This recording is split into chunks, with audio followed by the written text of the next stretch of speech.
the Muslim clerics took over, and they destroyed all of it overnight. Women's rights, gone. Religious freedom, gone.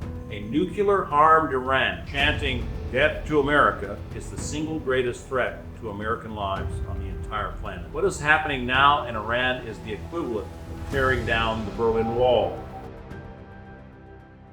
I want to talk to you about a country that most Americans have completely forgotten. A country that was once one of our two closest friends in the entire Mideast. A country with one of the most educated, sophisticated, and prosperous populations in that part of the world, arguably in the entire world. Then, in 1979, a minority of religious fanatics stole it. They stole it from what was then 85 million people. For 47 years, that country has been under control of those religious fanatics. That country is Iran. And for the first time in my adult life, there's a real chance to get it back. Welcome, patriots, to Common Sense for America. I'm Bruce Rutherford, your host and commentator, coming to you from the beautiful Westwood Golf Club in Houston, Texas. We've spent 2 episodes on the strategy in Iran and how the people of Iran take back their country. Now we'll talk about what comes after that, a vision for the future. Now, if you're watching on YouTube, hit that like button and subscribe. Now, let's dive in.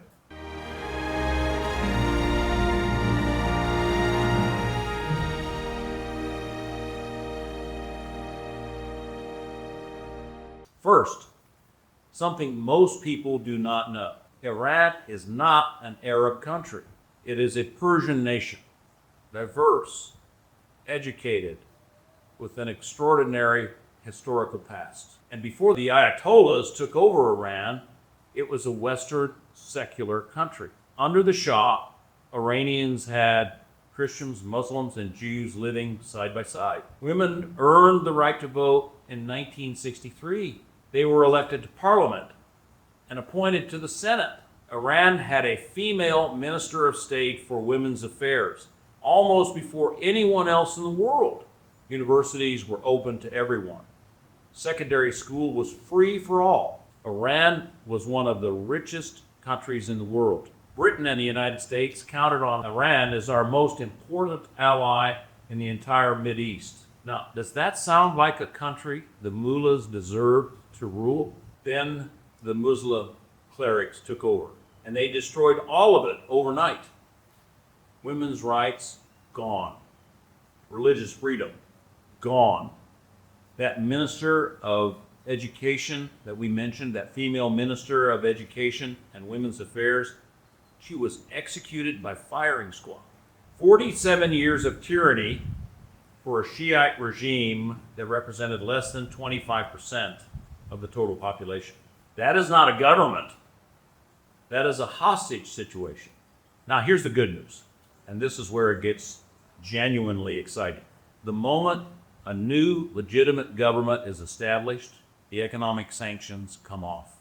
And Iran has the 4th largest oil reserves in the entire world, 157 billion barrels of oil. That oil revenue comes flooding back almost immediately. And here's what it pays for: roads, schools, hospitals, and the water crisis. Tehran has a catastrophic water shortage. Iranian cities are running dry. They're starving for water. Israeli engineers were actually in Iran working to solve that problem before 1979.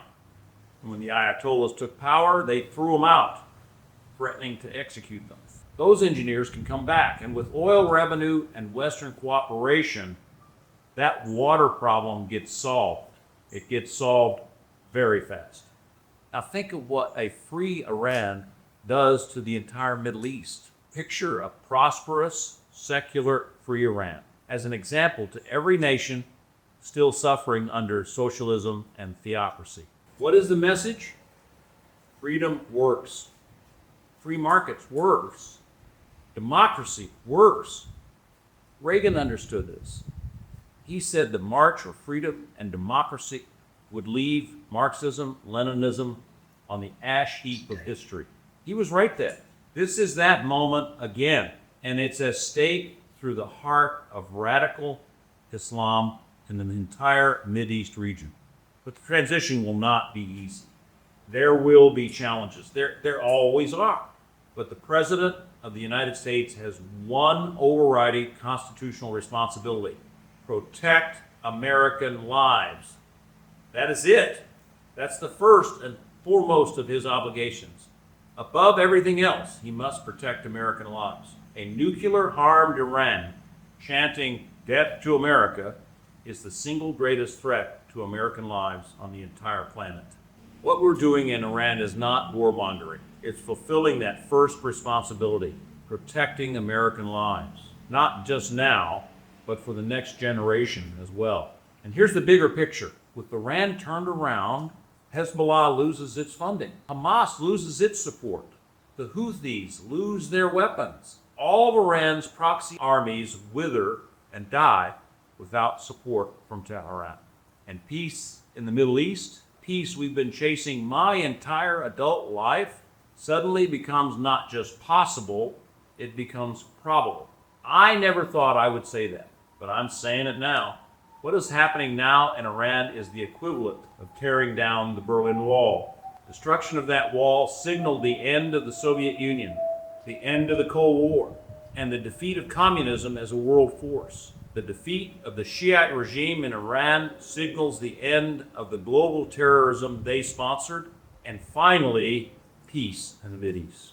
This is an historic opportunity for the whole world. How do you see things evolving in Iran? Are you optimistic or pessimistic? What other options do we have?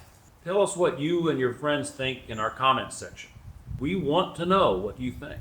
Join us next time when we discuss the Save America Act, what it is and why it's just common sense. Until then, God bless you and yours. God bless America.